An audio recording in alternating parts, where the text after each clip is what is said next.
Kepada yang terhormat Ibu Kepala Sekolah dan kepada yang terhormat Bapak Ibu Guru serta karyawan SD Negeri Merdiwarjo. Pertama-tama marilah kita panjatkan puji syukur kehadirat Tuhan Yang Maha Esa yang telah melimpahkan rahmat serta hidayahnya kepada kita semua, sehingga pada kegiatan siang hari ini kita dapat berkumpul di ruangan kelas 1 untuk mengikuti kegiatan diseminasi budaya positif calon guru penggerak angkatan 9 Kabupaten Sleman. Sholawat serta salam kita aturkan kepada Nabi Agung Muhammad Sallallahu Alaihi Wasallam yang kita tunggu syafaatnya di yaumul akhir kelak. Untuk membuka acara pada siang hari ini, kita membaca basmalah bersama-sama. Bismillahirrahmanirrahim. Oke, pada siang hari ini saya akan mempresentasikan mengenai budaya positif. Di sini saya sebagai calon guru penggerak angkatan 9 Kabupaten Sleman.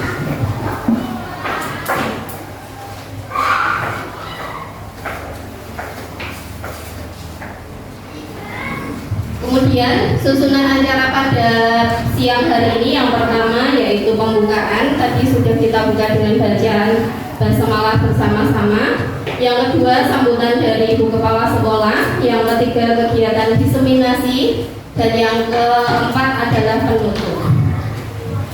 Menginjak acara yang kedua yaitu sambutan dari Ibu Kepala Sekolah. Monggo Ibu Ana Nurwati SPD, waktu dan tempat kami persilakan.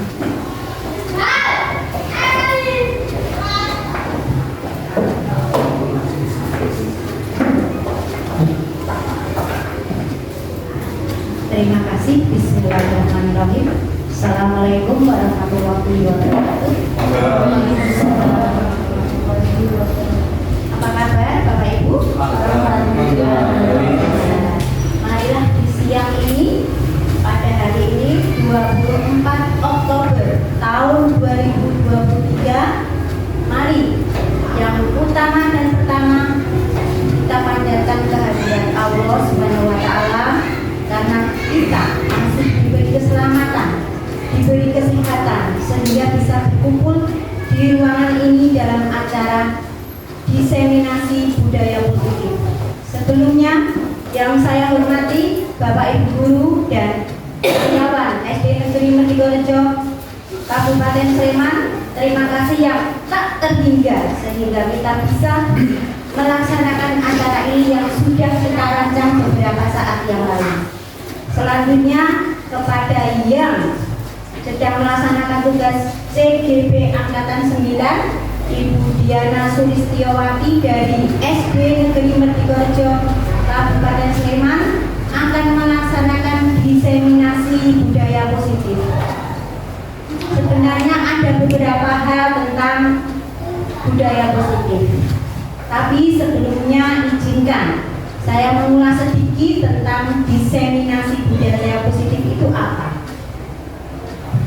Budaya positif adalah semua hal Bapak Ibu, semua hal yang baik, baik itu perkataan maupun perilaku yang patut kita laksanakan di sekolah ini. Seorang manusia itu akan menjadi baik atau tidak tergantung kepada diri kita sendiri. Nah, nanti CGP kita, Ibu Diana Sulistiowati SPD, akan mendeskripsikan apa saja yang termasuk budaya positif itu. Mudah-mudahan apa yang diseminasikan nanti bisa kita praktikkan, bisa kita terapkan di sekolah tercinta ini, SD Negeri Merdiwarjo Kabupaten Sleman. Selamat berjuang untuk Ibu Diana Sulistiowati SPD. Mudah-mudahan apa yang nanti dilaksanakan akan menjadi sesuatu yang bermakna. Itu saja ulasan dari saya. Selamat berjuang, selamat bekerja. Saya tutup. Wassalamualaikum warahmatullahi wabarakatuh. Waalaikumsalam.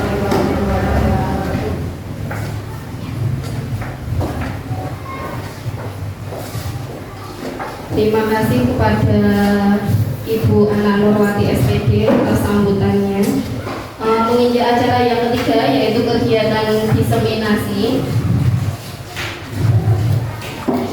Oke, jadi latar belakang kegiatan diseminasi ini ada dua latar belakang ya Bapak Ibu. Yang pertama untuk memenuhi tugas akhir modul 1.4 mengenai budaya positif. Kemudian yang kedua menularkan materi budaya positif pada rekan sejawat yang ada di SJ seperti itu. Nah, untuk materi kita pada siang hari ini ada 7. Yang pertama disiplin positif, yang kedua profil pelajar Pancasila, yang ketiga kebutuhan dasar manusia, yang keempat teori motivasi perilaku manusia, yang kelima keyakinan kelas, keenam 5 posisi kontrol, dan yang terakhir segitiga restitusi. Lumayan banyak nih Bapak Ibu. Nah, sebelum memulai materi pada siang hari ini, kita akan ice breaking dulu Bapak Ibu agar mencair suasananya. Judul ice breakingnya yaitu tebak logo BUMN. Nah, ini yang dulu pernah mendaftar BUMN pasti tahu logonya seperti apa. Ini logo yang pertama, logo apa? Ada yang tahu? Ya. Aduh, pasti sering tahu.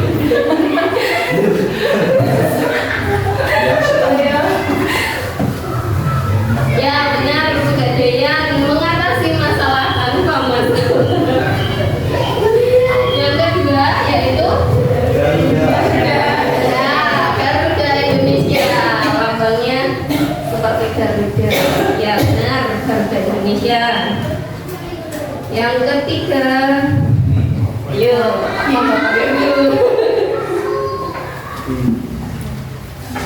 PT Perkebunan Nusantara, Perhutani atau Raja Wali Nusantara Indonesia. Raja Wali, oke, ada jawaban lain? Ayo. Aduh, Mbak Rara sudah browsing. Oke, perkebunan. Ya betul, Perkebunan Nusantara. Selanjutnya, nah gampang ini Bapak Ibu. Kimia ya, yang sering ke apotek pasti tahu kimia farma. Ya betul, kimia farma. Nah sekarang ini Bank Mandiri, Pelindo atau ASJP Indonesia Ferry. Oke. Iya betul. Mbak Rara benar sekali. Nah ini juga sering punya. Iya, belum bulog ya. Betul. Ini apa Bapak Ibu? Waskita Karya, Video atau PGR? Waskita. Coba ya. Iya.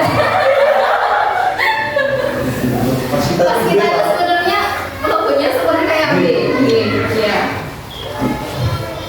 Nah ini gampang sekali. Ya, sudah ada cluenya, Krakatau Steel. Oh ini Bapak Ibu, ini juga sudah ada cluenya. Apa? Jasindo apa Jiwasraya? Ya, Jasindo C dan A. Nah ini gampang. Apa Bapak Ibu? Semen Indonesia, oke. Ya, PT Semen Indonesia. Nah sudah Bapak Ibu explaining-nya sudah mencair dereng ya. Tadi kan sebenarnya kok agak tegang gitu. Oke. Kita lanjut ke materi pertama ya Bapak Ibu, yaitu disiplin positif. Nah, disiplin positif ini adalah cara menerapkan sikap disiplin yang bertujuan untuk menumbuhkan kesadaran serta memberdayakan anak mandiri melakukan sesuatu tanpa iming-iming hukuman, sogokan, ancaman maupun hadiah. Jadi di sini disiplin positif itu berasal dari internal atau eksternal Bapak Ibu. Kalau tanpa hukuman, sogokan, ya, jadi berasal dari dalam diri sendiri, bukan dari luar. Betul. Jadi disiplin yang dimaksud adalah disiplin diri yang memiliki motivasi internal. Jika kita tidak memiliki motivasi internal, maka kita memerlukan pihak lain untuk mendisiplinkan kita. Betul tidak Bapak Ibu? Seperti anak-anak perlu pihak lain di sini dalam artian berarti sebagai guru untuk mendisiplinkan siswa. Maka kita memerlukan pihak lain untuk mendisiplinkan kita atau motivasi eksternal karena berasal dari luar, bukan dari dalam diri kita sendiri. Nah, di sini kelebihan disiplin positif itu membuat seseorang menggali potensinya menuju kepada sebuah tujuan, sesuatu yang dihargai dan bermakna. Dengan kata lain, disiplin diri juga mempelajari bagaimana cara kita mengontrol diri, bagaimana menguasai diri untuk memilih tindakan yang mengacu pada nilai-nilai yang kita hargai. Dengan kata lain, seseorang yang memiliki disiplin diri berarti mereka bisa bertanggung jawab. Perlu digarisbawahi Bapak Ibu. Berarti kalau sudah disiplin diri berarti bisa bertanggung jawab terhadap apa yang dilakukannya karena mereka mendasarkan tindakan mereka pada nilai kebajikan universal. Nah, nilai kebajikan universal sendiri ini ada banyak macam Bapak Ibu, tetapi yang saya ambil pada siang hari ini yaitu profil pelajar Pancasila. Oke, selanjutnya. Disiplin positif untuk menjadi seorang murid atau pengikut, seseorang harus paham betul alasan mengapa mereka mengikuti suatu aliran atau ajaran tertentu. Sehingga motivasi yang terbangun adalah motivasi intrinsik bukan ekstrinsik. Jadi kita harus mempunyai motivasi dari dalam diri, bukan motivasi dari luar. Nah, sebagai pendidik yaitu kita, tujuan kita adalah menciptakan anak-anak yang memiliki disiplin diri sehingga mereka bisa berperilaku dengan mengacu pada nilai kebajikan universal dan memiliki motivasi intrinsik bukan ekstrinsik. Nah, ini yang saya maksud tadi Bapak Ibu, nilai kebajikan universal yang saya ambil yaitu dimensi profil pelajar Pancasila. Bapak Ibu sudah hafal? Sudah hafal ya? Ada berapa? 6. Oke. Ini juga sudah saya terangkan di kelas 6 Bapak Ibu.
putrinya di kelas. Oke, sekarang kita lanjut ke materi yang kedua, yaitu profil pelajar Pancasila. Yang pertama, beriman dan bertakwa kepada Tuhan Yang Maha Esa dan berakhlak mulia.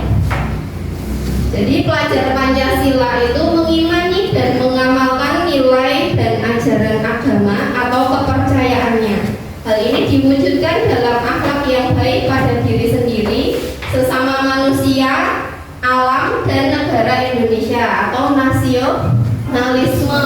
Ini contoh sikapnya anak-anak. Ada yang tahu buatan Bapak Ibu yang mencerminkan beriman dan bertakwa? Ada yang berpendapat boleh? Sikap anak-anak yang mencerminkan beriman dan bertakwa contohnya apa? Menjalankan ibadah kepada Tuhan. Oke, menjalankan misal menjalankan sholat zuhur berjamaah, menjalankan sholat zuhur berjamaah bisa. Kalau yang berakhlak mulia monggo. Contohnya apa? Pak Lukman apa Pak Lukman? Berperilaku yang sopan. Ya, berperilaku yang sopan, santun. Oke, sekarang yang berkebinekaan global. Belajar Pancasila mengenal dan mencintai budaya dan negaranya, menghargai budaya lain serta mampu berkomunikasi dan berinteraksi antar budaya. Mereka juga melakukan refleksi terhadap pengalaman kebinekaannya sehingga dapat menyelaraskan perbedaan budaya untuk mewujudkan masyarakat yang inklusif. Masyarakat inklusif itu apa tuh Bapak Ibu? Masyarakat yang mampu menerima berbagai Ya, jadi masyarakat inklusif itu masyarakat yang mampu menerima berbagai bentuk keberagaman, adil dan berkelanjutan. Nah, ini contohnya sikap anak-anak seperti apa Mbak Rara yang berkebinekaan global?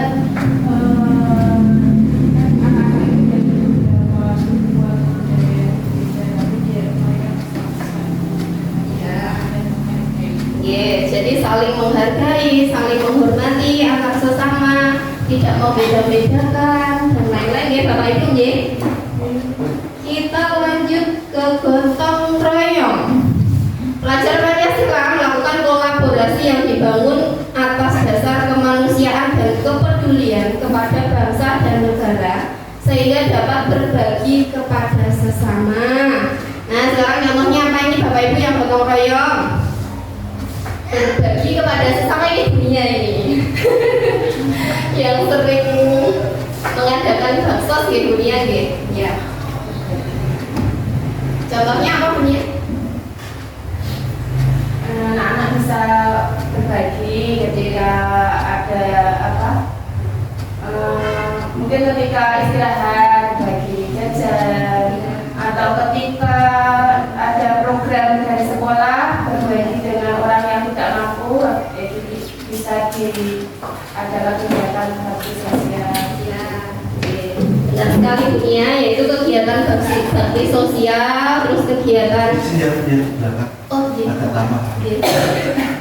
kegiatan bakti sosial, kemudian kegiatan santunan anak yatim di dunia, biasanya ya seperti itu ya. Kemudian yang selanjutnya yaitu mandiri. Pelajar Pancasila memiliki pemahaman terhadap diri dan situasi yang dihadapi serta regulasi diri untuk mencapai tujuan dan meningkatkan kualitas hidupnya. Nah, contohnya yang mandiri apa Bapak Ibu? Ini banyak sekali contohnya yang mandiri. Apa contohnya? Apa Pak Lukman? Kalau untuk masih anak-anak itu yang mandiri, yang pertama tentang kebersihan dirinya sendiri.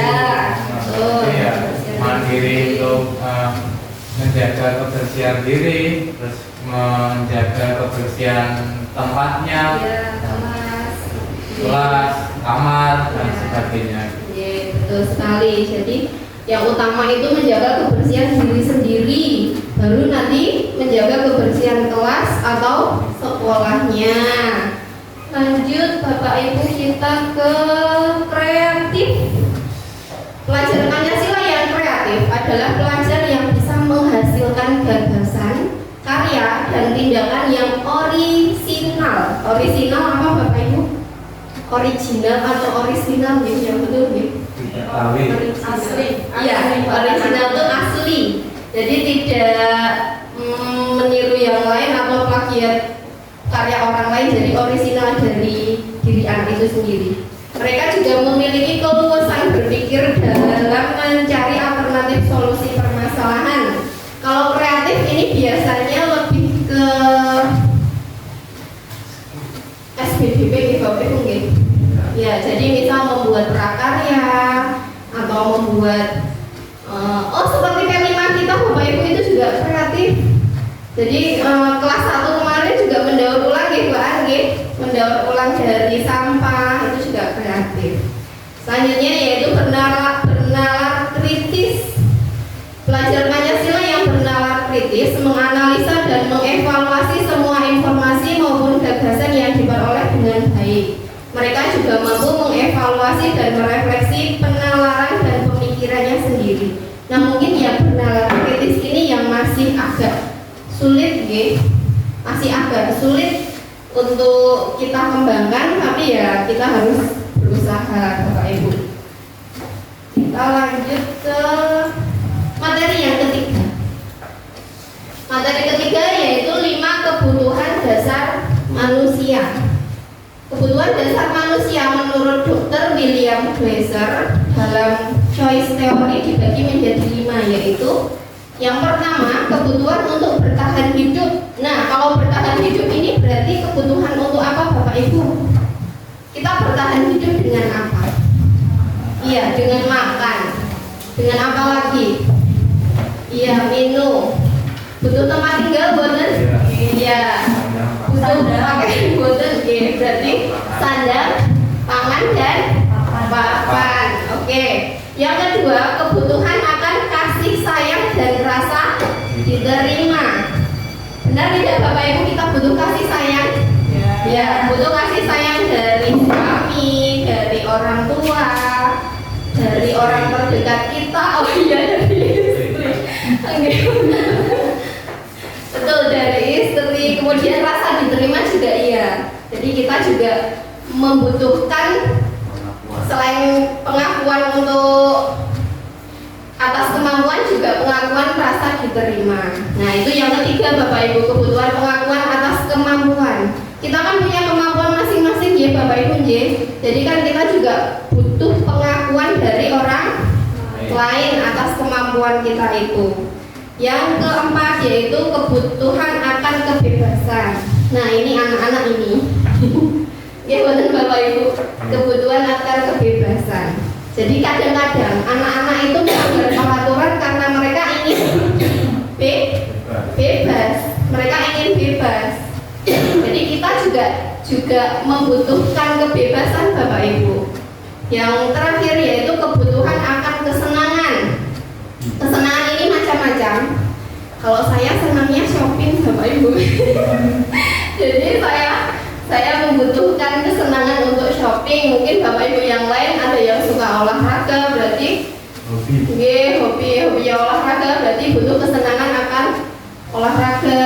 Atau memancing, Pak Tri ya. Pak Tri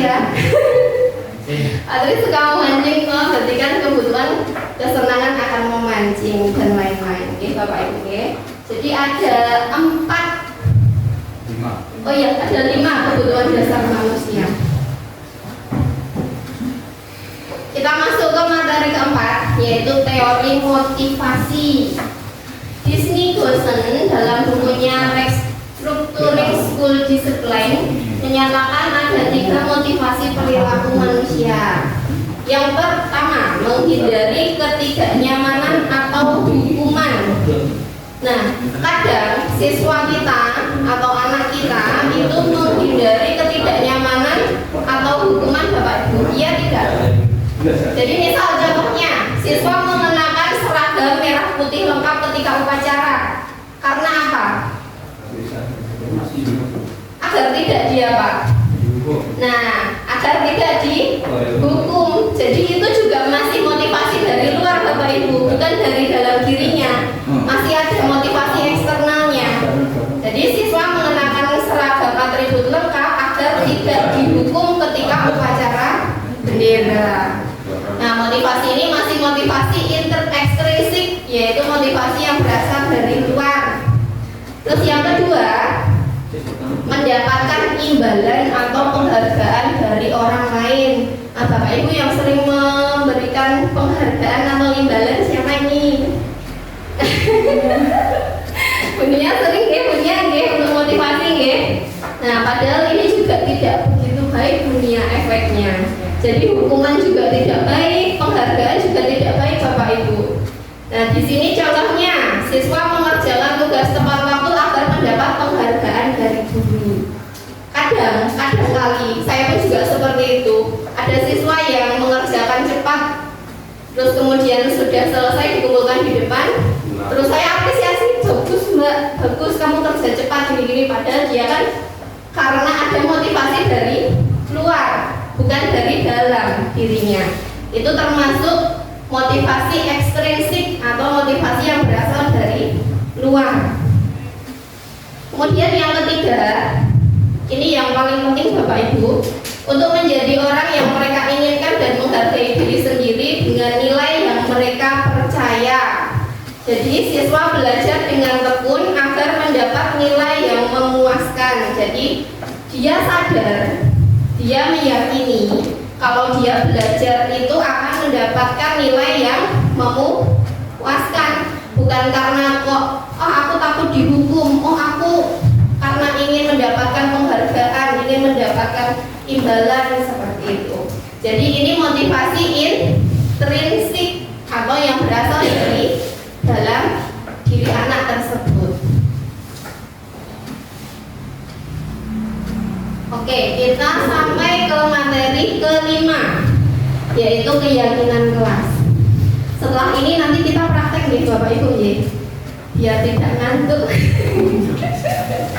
Sudah siang soalnya, habis makan siang jadi ngantuk.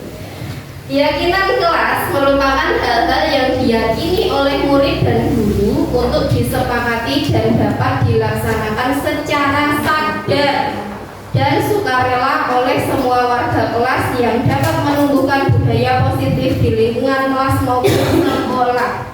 Nah, keyakinan kelas ini yang kita kenal sebelumnya apa Bapak Ibu? Sebelum keyakinan kelas? Iya. Jadi sebelum kita mengenal keyakinan kelas itu saya juga taunya ya kesepakatan kelas. Nah, keyakinan kelas merupakan implementasi dari nilai-nilai kebajikan. Kalau nilai-nilai kebajikan disiplin, berarti keyakinan kelasnya pripun Bapak Ibu? Datang tepat waktu. Ya, datang dan pulang setelah tepat waktu, seperti itu. Nah, sekarang akan saya jelaskan prosedur untuk membentuk keyakinan kelas. Yang pertama, guru dan siswa melakukan diskusi curah pendapat tentang peraturan yang disepakati di kelas. Yang kedua, semua masukan dicatat di papan tulis. Kalau kemarin saya mencatatnya di selembar kertas Bapak Ibu, bukan di papan tulis. Kemudian yang ketiga, menyusun keyakinan kelas sesuai prosedur pembentukan keyakinan kelas atau sekolah. Nah, ini yang penting, gantilah kalimat dalam bentuk negatif menjadi positif. Jadi kalimat negatif itu tidak diperbolehkan Bapak Ibu. Kalimat negatif itu depannya ada kata apa? Tidak. Ya, misal tidak boleh membuli, tidak boleh membuang sampah sembarangan, atau dilarang menyontek dan lain-lain. Jadi kata dilarang ini tidak boleh digunakan. Contohnya kalimat negatif, dilarang membuang sampah sembarangan. Kalimat positifnya apa Bapak Ibu? Membuang sampah pada tempatnya. Ya, membuang sampah pada tempatnya. Kemudian langkah selanjutnya yaitu tinjau kembali daftar curah pendapat yang sudah dicatat. Tinjau ulang keyakinan kelas secara bersama-sama. Sebaiknya keyakinan kelas itu tidak terlalu banyak Bapak Ibu. Jadi tidak seperti peraturan. Keyakinan kelas itu biasanya hanya 3-7 prinsip saja. Keyakinan kelas selanjutnya bisa diletakkan di dinding tempat yang mudah dilihat semua warga kelas. Jadi boleh ditempel di dinding kelas. Hari ini kita akan membuat keyakinan kelas. Keyakinan kelas itu sama seperti kesepakatan kelas yang dibuat kemarin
Itu Bapak Ibu, keyakinan kelas yang sudah saya buat di kelas 6.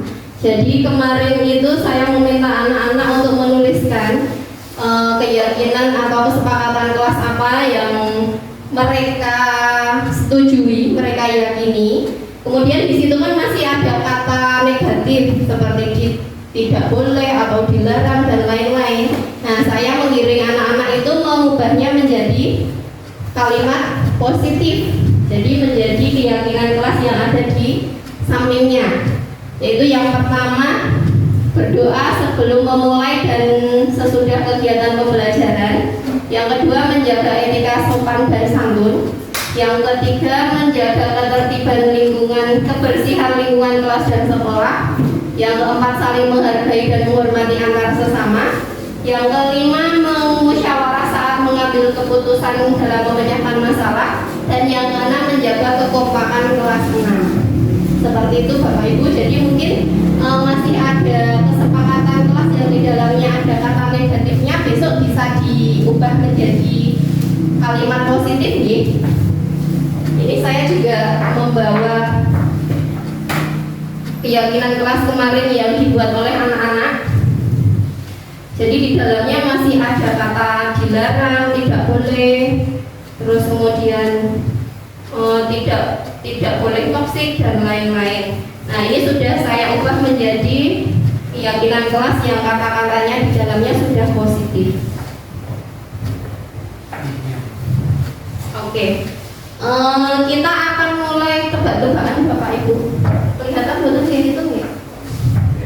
Untuk keyakinan kelas yang pertama, yaitu berdoa sebelum memulai dan sesudah kegiatan pembelajaran. Kalau kita kaitkan dengan profil pelajar Pancasila, masuk ke mana Bapak Ibu elemennya? Beriman dan bertakwa. Ya, masuk ke beriman dan bertakwa kepada Tuhan Yang Maha Esa. Yang kedua Bapak Ibu, menjaga etika sopan dan santun, masuk ke mana? Ya, berakhlak mulia. Yang ketiga, menjaga kebersihan lingkungan kelas dan sekolah.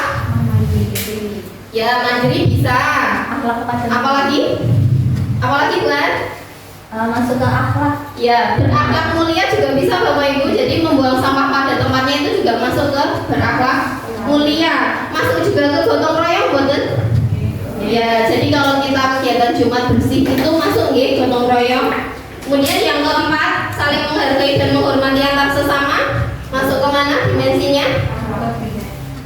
Ya, berkebinekaan global bisa, berakhlak mulia juga bisa. Yang kelima yaitu musyawarah saat mengambil keputusan dalam memecahkan masalah. Bapak Ibu, musyawarah. Nanti masuk ke bernalar kritis bisa. Oke, bernalar kritis. Apalagi kalau musyawarah? Kreatif juga bisa, karena biasanya anak-anak itu mengungkapkan pendapatnya nih Bapak Ibu nih kalau musyawarah. Kemudian yang keenam, menjaga kekompakan. Kekompakan berarti dimensi apa Bapak Ibu? Kompak. Gotong royong, ya betul Bunia. Masuk ke gotong royong.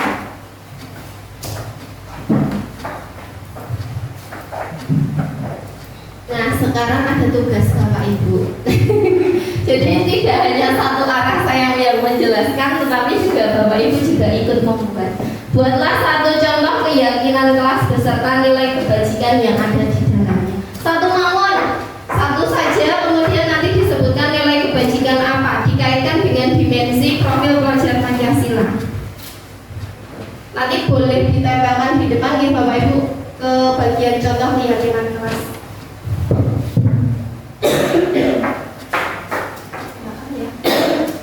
Bisa dibuka satu-satu.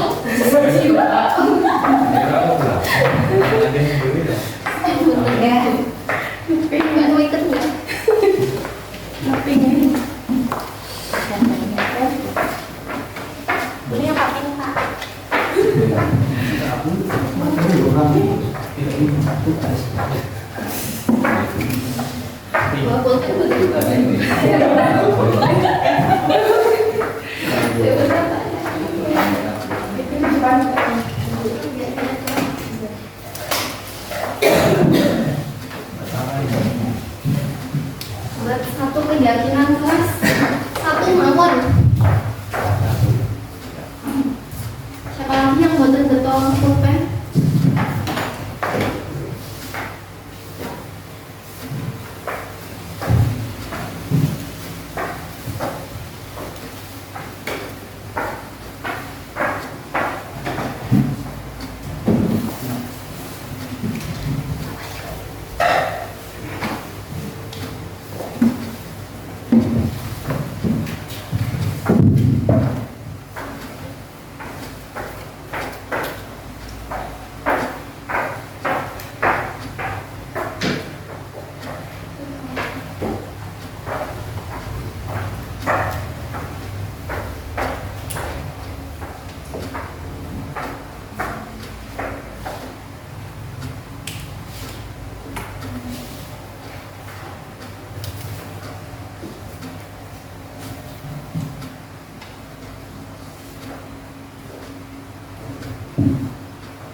Yang sudah selesai boleh ditanyakan, cuma nanti kita bahas satu persatu.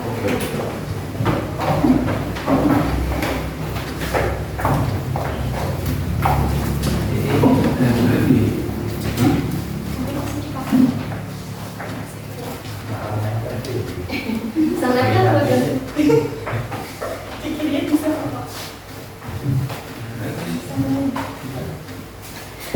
Kalau dalamnya itu Kan ada lemnya kan Pak Ibu. dan kembali Lemnya. Jajan. Sama ikut saya.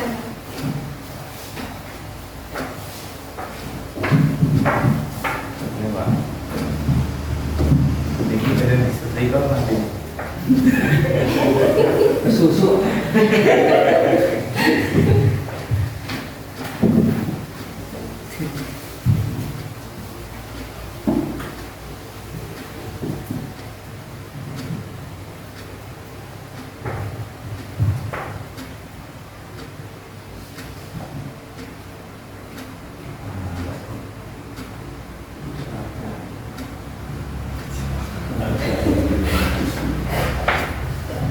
Balik.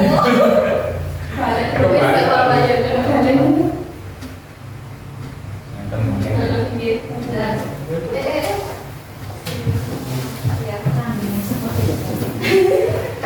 Ya, terima kasih Bapak Ibu atas atensinya. Kita bahas satu persatu J. Yang pertama rajin, tanggal, pandai. Ini bukannya perbahasan gitu. J. Yang kedua menghormati guru. Yang ketiga peduli dengan sesama dan menjaga kerukunan. Yang ketiga berbicara dan perilaku yang baik terhadap guru maupun teman. Yang selanjutnya ucapkan salam, saling menyayangi. Yang selanjutnya yaitu nilai kebajikan beriman dan bertakwa pada Allah. Keyakinan kelasnya melaksanakan sholat zuhur secara berjamaah di sekolah. Selanjutnya menyayangi adik kelas, merawat tanaman, mendoakan teman yang sakit, dan yang terakhir melaksanakan tugas tiket sesuai jadwal. Sudah benar semua Bapak Ibu, tidak ada kata negatif di dalamnya. Jadi sudah bisa membuat keyakinan kelas. Besok ya bersama putra putrinya di kelas. Oke, kita lanjut Bapak Ibu. Nah, kita masuk ke materi yang ke-6. Sudah mau selesai ternyata. Posisi kontrol guru. Nah, di sini ada berapa Bapak Ibu posisi kontrol guru? Ya, yang pertama ada, kita lihat dari yang ekspresinya paling menyedihkan dulu. Apa itu Bapak Ibu? Ya, membuat merasa bersalah dan menghukum. Nah, ini yang paling menyedihkan Bapak Ibu. Terus kemudian yang senyum itu sebagai teman. Terus ada sebagai pemantau, ada juga sebagai manajer. Kira-kira dari kelima posisi kontrol guru ini yang Bapak Ibu sekarang sudah lakukan yang mana? Ataukah pernah menjadi penghukum atau pernah menjadi teman? Semuanya pernah. Nggih. Hukum sering. Semuanya pernah. Oh. Ya hukum sering jadi nggih. Oke, kita lanjut nggih Bapak Ibu. Nah, ini ada video. Mari kita perhatikan. Jadi ada bedanya antara kelima posisi tadi.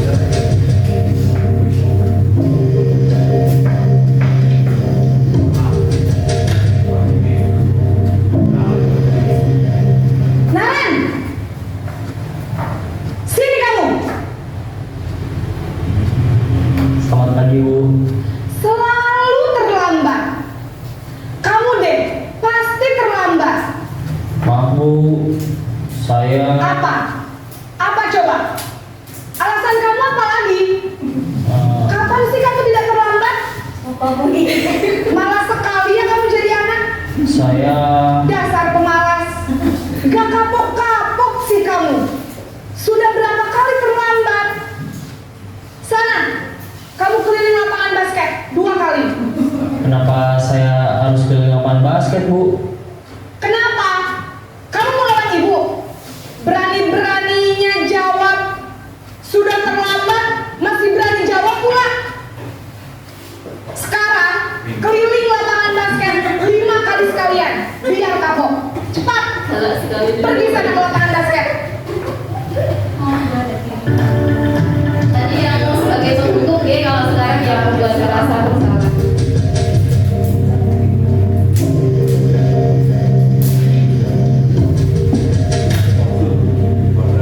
Beda ekspresi. Ya. Naren,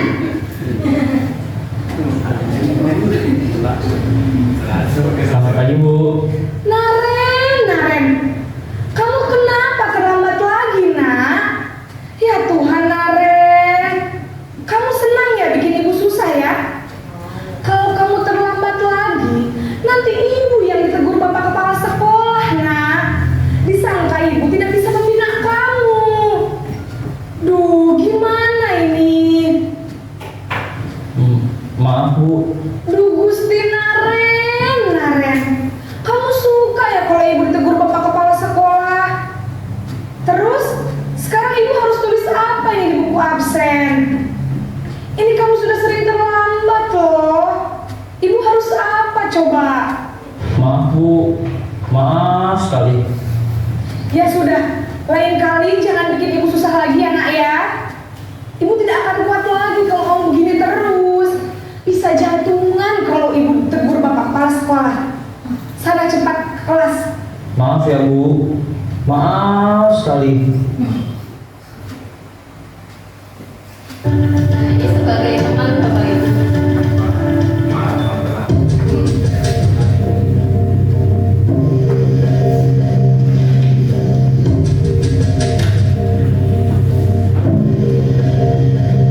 Naren,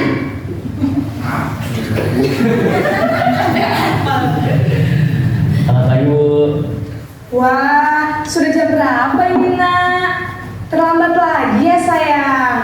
Iya Bu, habis ibu saya lupa bangunkan saya Bu. Kamu malah menyalahkan ibu kamu.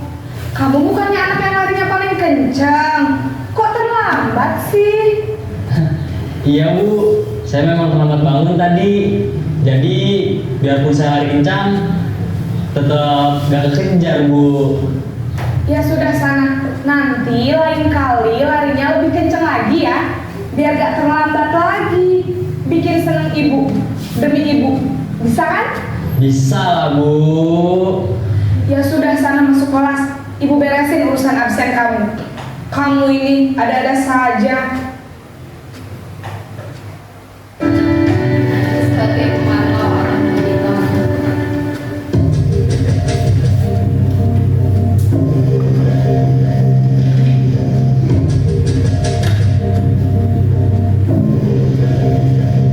Naren,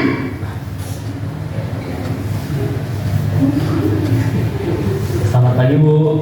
Naren, apa peraturan sekolah kita tentang jam berapa kita harus masuk sekolah, nak? Kita harus di sekolah jam 7 Bu. Iya betul, sekarang sudah jam 7.20. Naren sudah tahu konsekuensinya jika terlambat hadir.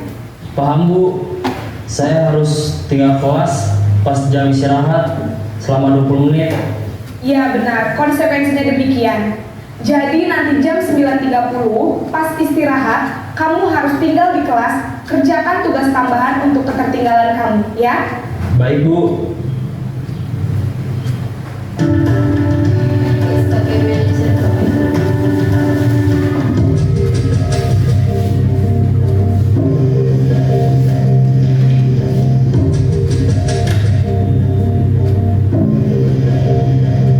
Naren!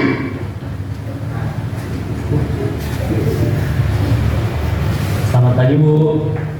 Selamat pagi Naren. Maaf Bu, saya terlambat. Iya, sekolah masuknya jam 7, sekarang sudah jam 7.20. Jadi sekarang bagaimana ini Naren?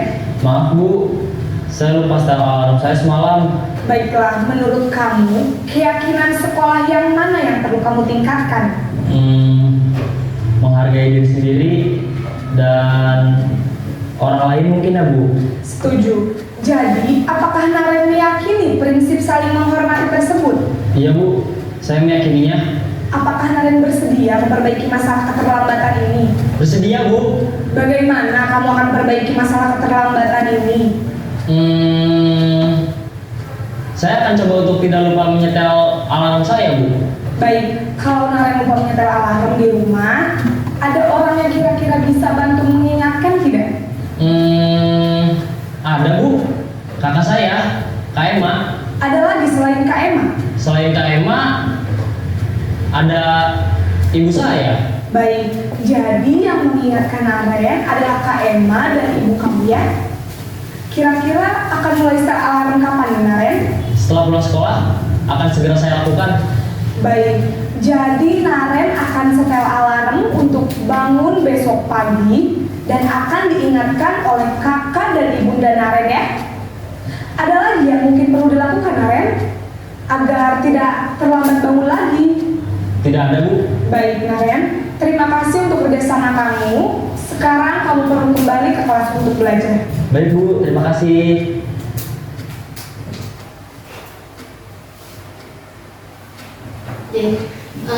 Video tersebut sudah sangat jelas ya Bapak Ibu. Menurut Bapak Ibu, posisi kontrol mana yang paling baik sebagai guru? Monggo boleh berpendapat. Sebagai penghukum kah, atau teman, atau membuat merasa bersalah, atau pemantau, atau manajer? Apa Mbak Rara? Iya, sebagai manajer karena apa? Ada komunikasi dan solusi bersama. Benar Ibu. Jadi di dalamnya itu ada solusinya, ada komunikasinya, mengapa kok alasannya, kenapa kamu terlambat dan lain-lain, dan kita kaitkan ke keyakinan kelas seperti itu, seperti yang ada di video tadi. Nah sekarang saya akan menjelaskan mengenai yang posisi penghukum ya Bapak Ibu ya. Guru biasa memberikan hukuman verbal maupun fisik. Jadi bisa verbal, kata-kata, bisa juga fisik.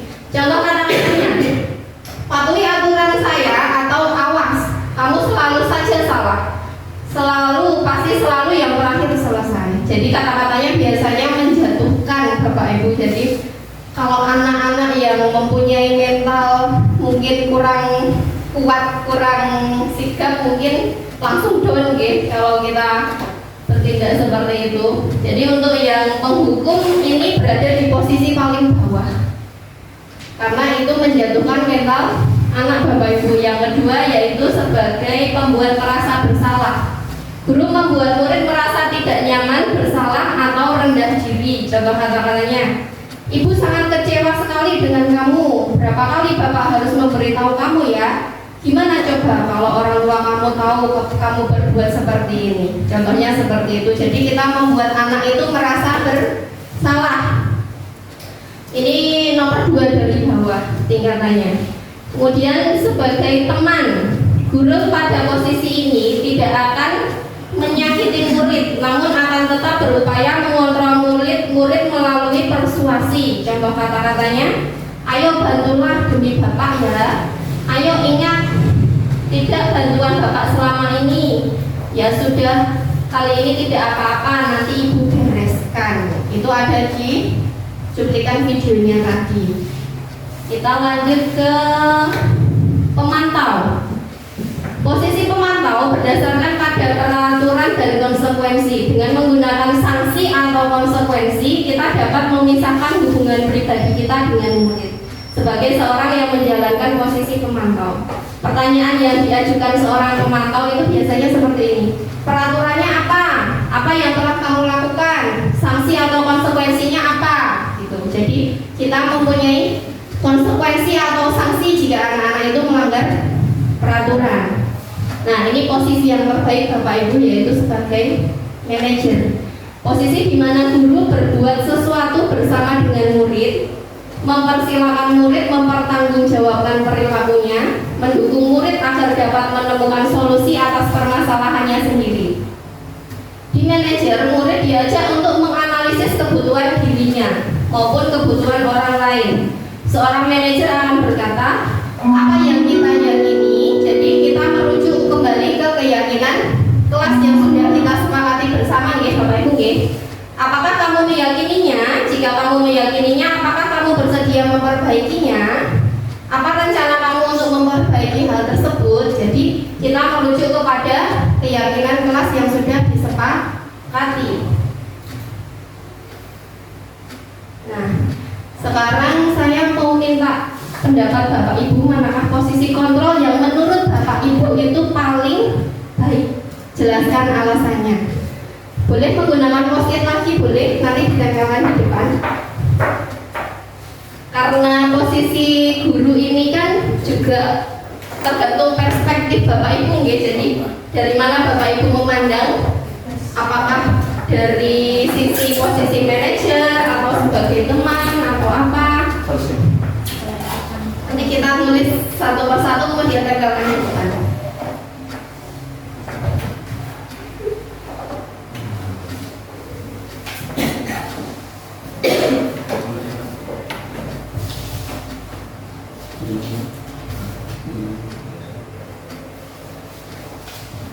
Atau mungkin Pak Giadi sebagai penghukum gitu yang paling baik, mungkin Pak Lukman sebagai teman atau apa. Soalnya perspektif orang itu kan beda-beda.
Contoh-contohkan ya Pak Trian.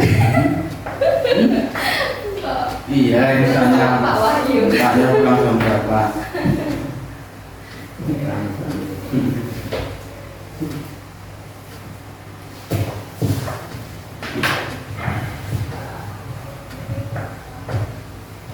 Kalau sudah boleh ditempel di depan Bapak Ibu. Saya ingin lihat posisi mana yang Bapak Ibu yakini yang paling baik. Kalau teorinya ya sebagai manajer nih Bapak Ibu ya, tapi kan kita namanya pandangan orang itu kan berbeda.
kebanyakan memang sebagai manajer, ada satu yang sebagai penghukum. Pak Giadi, boleh minta pendapatnya Pak Giadi memilih sebagai penghukum? Itu kan saya teruskan agar anak bisa memperbaiki diri. Oh iya, supaya oke. Jadi sebenarnya untuk kelima posisi kontrol ini memang seringkali kita lakukan gitu Bapak Ibu. Penghukum juga pernah, membuat merasa bersalah juga pernah, kemudian sebagai teman juga pernah, kemudian sebagai manajer, satu lagi tadi sebagai apa Bapak Ibu? Ya, pemantau. Itu semuanya sudah pernah kita laksanakan. Tetapi memang yang paling baik itu posisi kontrol yang paling baik itu sebagai manajer, karena kita mengaitkan dengan keyakinan kelas yang sudah kita buat. Kemudian kita tanya ke anak, mengapa kamu melakukan hal tersebut? Hal tersebut salah atau tidak? Menurutmu bagaimana untuk memperbaikinya dan lain-lain. Jadi memang kelima posisi kontrol ini memang ada dan wajar terjadi, tetapi untuk yang posisi paling baik yaitu posisi sebagai manajer. Nah, kita lanjut ke materi yang terakhir Bapak Ibu, yaitu segitiga restitusi. Segitiga restitusi berarti di dalamnya ada berapa? Ada 3. Yang pertama menstabilkan identitas, yang kedua validasi tindakan yang salah, yang ketiga menanyakan keyakinan. Jadi segitiga restitusi ini merupakan salah satu cara memperbaiki diri untuk mewujudkan disiplin diri. Segitiga restitusi adalah proses menciptakan kondisi bagi murid untuk memperbaiki kesalahannya sehingga karakter mereka lebih kuat ketika kembali pada kelompoknya. Nah, ini ada 3 tahapan nih Bapak Ibu nih. Yang pertama menstabilkan identitas. Ketika seorang dalam kelas dalam kondisi emosional, maka otak tidak akan mampu berpikir secara rasional. Saat inilah kita menstabilkan identitas murid. Kita bantu untuk tenang. Jika anak berbuat salah, maka ada kebutuhan dasar yang belum terpenuhi. Kita ingat lagi kebutuhan dasar kita tadi. Memperoleh kebebasan, memperoleh kesenangan dan lain-lain. Jadi kalau anak berbuat salah itu pasti ada kebutuhan dasar yang belum terpenuhi. Contoh kalimatnya, berbuat salah itu tidak apa-apa, tidak ada manusia yang sempurna. Kita bisa menyelesaikan ini. Saya juga pernah melakukan kesalahan seperti itu. Jadi berbuat salah itu manusiawi ya nggak Bapak Ibu? Saya juga pernah berbuat salah. Bapak Ibu juga mungkin pernah berbuat salah. Jadi manusiawi ya. Lanjut ke tahapan kedua yaitu validasi tindakan yang salah. Guru membesarkan hati murid dengan memberikan pernyataan positif. Contoh kalimatnya, kamu pasti bisa berbuat lebih buruk daripada ini, tapi kamu tidak melakukannya. Kamu pasti punya alasan kenapa kamu selalu pergi saat pembelajaran. Bisakah saya tahu alasan kamu kenapa kamu sering terlambat? Nah, seperti itu kata-katanya Bapak Ibu. Yang ketiga, menanyakan keyakinan. Guru menanyakan keyakinan kelas atau sekolah pada anak. Contohnya, apa yang kita percaya sebagai kelas atau keluarga? Apa nilai-nilai umum yang kita telah sepakati bersama? Keyakinan kelas apa yang kamu langgar? Apa bayanganmu tentang kelas yang ideal? Kamu mau jadi orang yang seperti apa? Apa rencanamu untuk memperbaikinya? Nah, kata-katanya seperti ini nih Bapak Ibu nih kalimatnya nih. Saya kemarin sudah melakukannya Bapak Ibu. Kebetulan murid saya yang bernama Nadine itu melakukan kesalahan dengan membuang sampah sembarangan di lantai kelas. Nadine, Bu Guru tadi mendapat laporan dari teman-temanmu. Sebenarnya apa yang terjadi? Menurutmu membuang sampah sembarangan itu sebuah masalah atau tidak? Baiklah, di sini Bu Guru tidak ingin mencari siapa yang salah.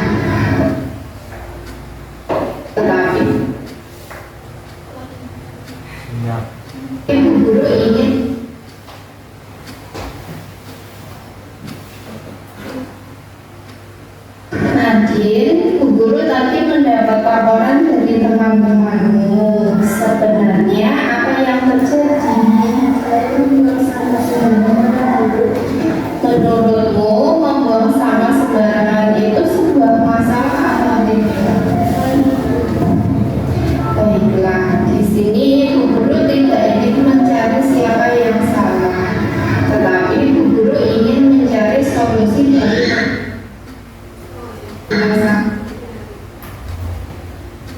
koneksi ya Bapak Ibu ya.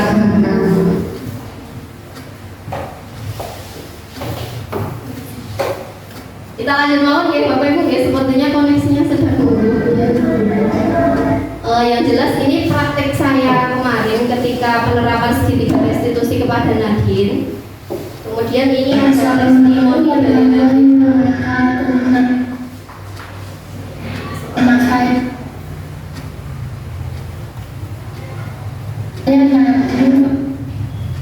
Oke Bapak Ibu, karena videonya tidak bisa diputar, kita lihat percakapannya saja ya Bapak Ibu ya. Jadi di sini Nadine, Bu Guru tadi mendapat laporan dari teman-temanmu. Sebenarnya apa yang terjadi? Nadine menjawab, saya membuang sampah sembarangan Ibu.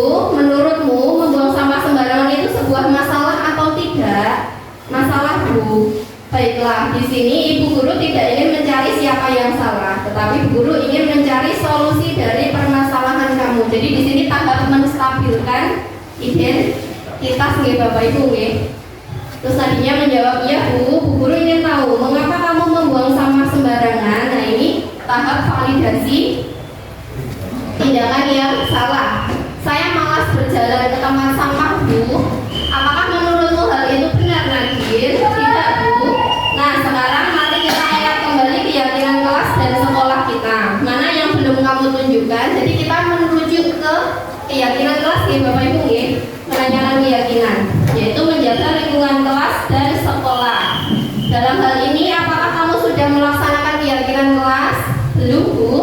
Nah mulai sekarang marilah kita selalu mengindahkan keyakinan kelas dan sekolah yang sudah kita sepakati sebelumnya.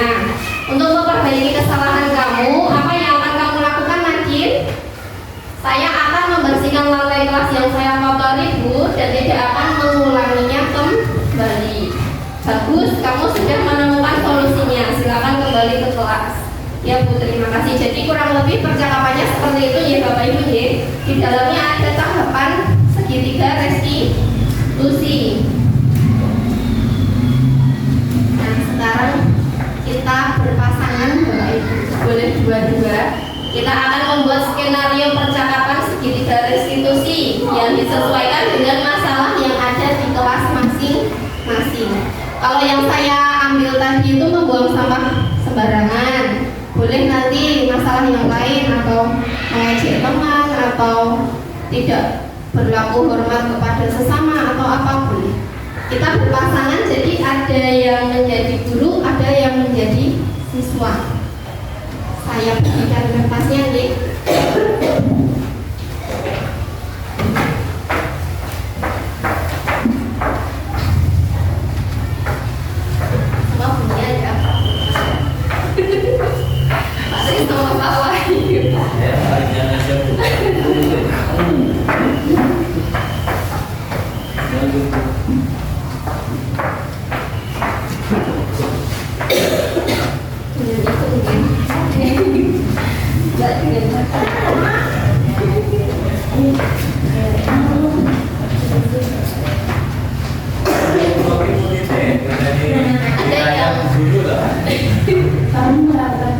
Ada yang menjadi guru, ada yang menjadi murid ya Bapak Ibu. Nanti kita buat dulu percakapannya. Nanti kalau masih ada waktu kita praktekkan satu saja di depan.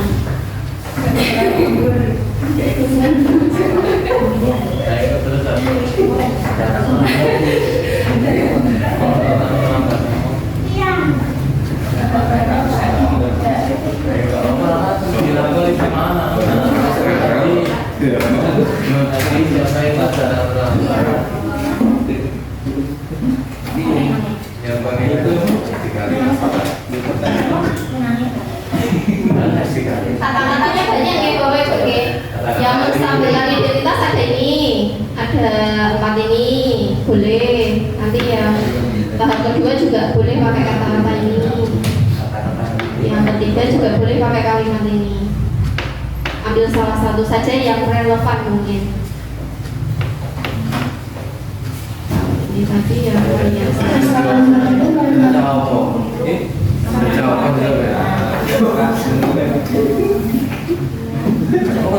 Kita jawab, jangan takut jawab, tak jawab. Apa lu dari murid lu sendiri?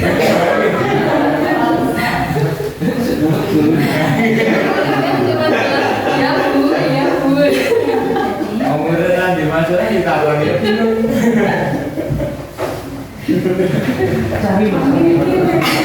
Ayo. Pasti banyak masalah kan Bapak Ibu yang ada tadi. Banyak sekali, ambil satu saja. Oh iya. Kopi. Oke, dulu ya. Dulu ya.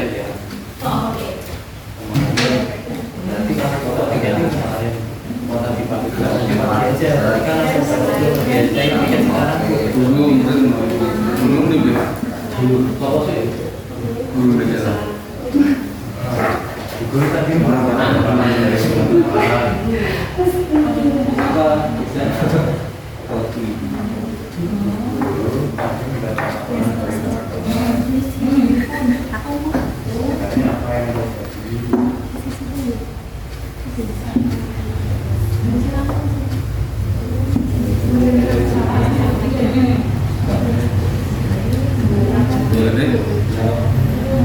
Lupa.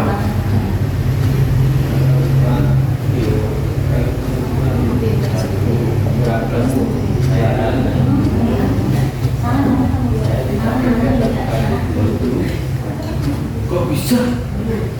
Jadi apa Allah manusia?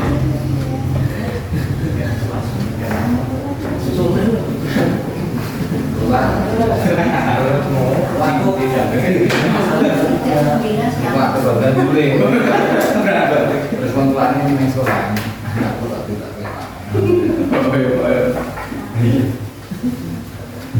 Atau untuk membersihkan waktu kita langsung praktek aja.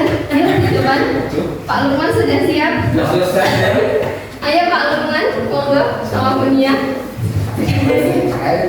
Masalah tak teman itu kira Pak ya. Bisa. Tapi jadi warna-warna masalah. Hei, di sini satu kalau saya mencari siapa yang atau kita dulu akan mencari. Ayo, nanti langsung ikut atau ikut guru ingin mencari solusi pada masalah. Itu, ya kan? Nah, itu iya bu, iya bu.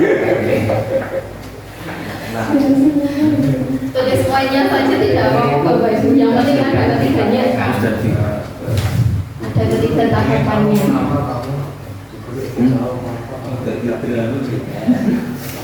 langsung aku ditanya apa kita dipakai nganggur dipakai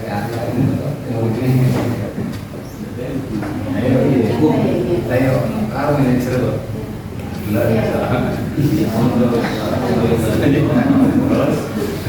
saya belum ngomong dia suka punang nggak saya setelah ingin bermain apa sering bahasa Indonesia saya setelah ingin segera ingin nah. Ayo Pak Lukman punya praktek mawon untuk menghemat waktu. Saya segera ingin bermain dulu bermain pulau bermain apa apakah menurut itu benar? Tidak bu. Nah sekarang mari kita ingat kembali keyakinan surah kita. Menjaga lingkungan kelas dan setelah bu apa dari mau saya menerangkan dulu Aku lawan siap bu nih dia deh nangkapnya mungkin bingung dah. Tulis yang poin-poinnya saja. Tidak bu, tidak. Langsung nih kok. Nah sekarang mari kita ingat kembali Nah sekarang pun yang bawah. Terus ya menanyakan keyakinan. Terus saya keyakinan kelas yang mana toh? Saya ditanya toh menjaga lingkungan kelas dan sekolah dulu. Dalam hal ini apa kamu sudah melaksanakan keyakinan dulu? Nanti lihat yang di bawah nggak mau, iya, ayo monggo. Nah, mulai sekarang, marilah kita selalu bicara keyakinan sholat. Namun bisa Ya, yuk, monggo kuliah dan maklumat monggo. Nanti kita pulangnya juga telat loh. Kalau kamu diri, Di sini nggak apa di depan, kan sebagai murid. iya. Nanti duduk itu. Iya duduk. Iya level. Aduh, dengan lihat tak?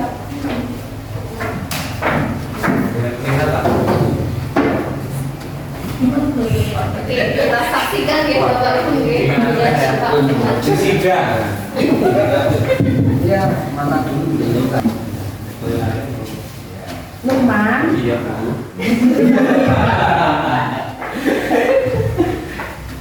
Bu Guru tadi mendapat laporan dari teman-teman kamu. Sebenarnya apa yang telah terjadi? Saya tidak piket dulu tadi pagi. Oke, menurut kamu tidak pikir itu masalah atau tidak? Masalah dulu. Baiklah. Bu Guru ingin mencari solusi dari permasalahan kamu. Iya Bu. Oke, mengapa kamu tidak piket pagi ini? Saya tadi datang terus ingin langsung bermain sama teman-teman itu sehingga tidak piket. Oke, menurut kamu itu sudah benar belum ya?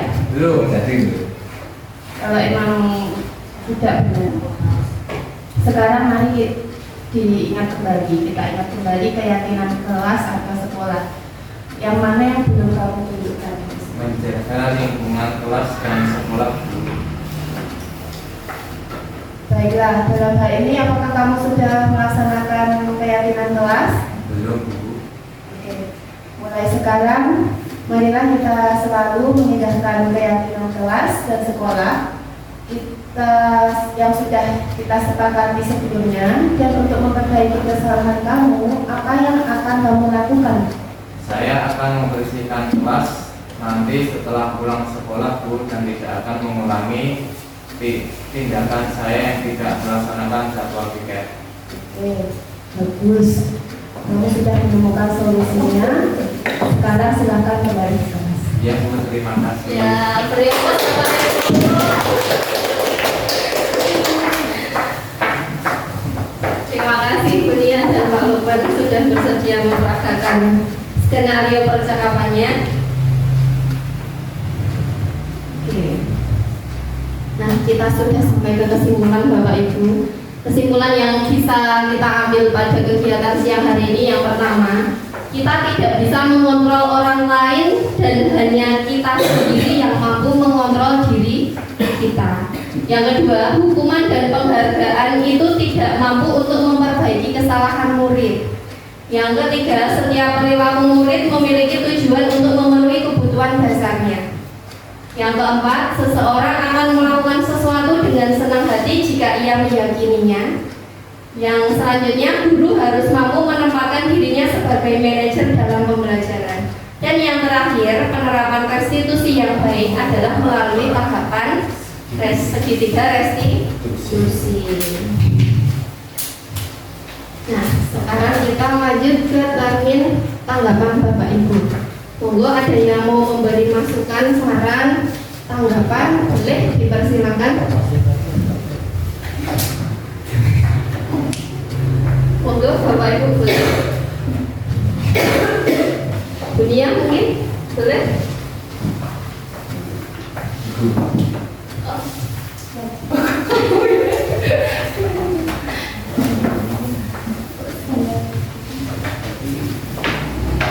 Terima kasih untuk waktunya.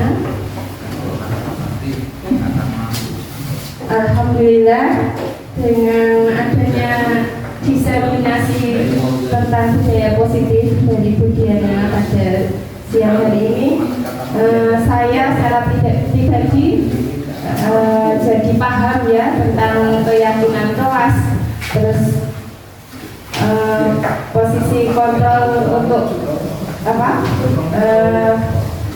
guru ya, posisi kontrol guru untuk menerapkan keyakinan kelas tersebut. Terus dari penjelasan Bu Diana alhamdulillah sangat jelas sekali. Jadi dengan adanya keyakinan kelas tersebut kita bisa mulai ini yang memunculkan komitmen dari anak-anak untuk bisa menemukan solusi pada yang ada pada dirinya sendiri. Seperti itu ide dari saya. Terima kasih. Assalamualaikum warahmatullahi wabarakatuh. Waalaikumsalam warahmatullahi wabarakatuh. Untuk Bapak Ibu, ada masukan, saran atau tanggapan lainnya dari siapa? Monggo boleh. Mbak Rara mau? Terima kasih dari kegiatan diseminasi ini. Saya memiliki cara pandang yang baru tentang keyakinan kelas dan posisi kontrol guru yang baik. Saya juga akan berkomitmen untuk bisa menerapkan keyakinan kelas ini di kelas saya sendiri agar dapat menumbuhkan motivasi intrinsik dari dalam siswa itu sendiri melalui segi garis intensitas. Terima kasih Mbak Rana. Monggo Bapak Ibu ada masukan atau tanggapan lainnya? Sudah tidak ada? Ini yang terakhir.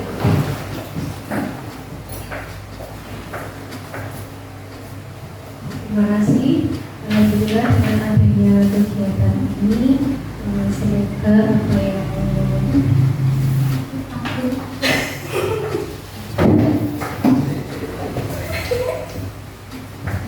apa yang sudah digunakan kepada Bapak Ibu guru dapat diterapkan di kelas masing-masing. Terus saya sangat terinspirasi dengan materi video dan materi dan video yang sudah disajikan Ibu Diana. Ya, perubahan perlu dilakukan diri sendiri terlebih dahulu. Ya. Seperti slogan guru bergerak, yaitu tergerak, bergerak dan menggerakkannya. Terima kasih. Ya, terima kasih Bapak Ibu untuk masukan, saran serta tanggapannya. Mungkin hanya itu saja yang dapat saya sampaikan pada kesempatan siang hari ini. Ada kurang dan lebihnya saya mohon maaf. Wabillahi taufiq wal hidayah. Wassalamualaikum warahmatullahi wabarakatuh. Waalaikumsalam.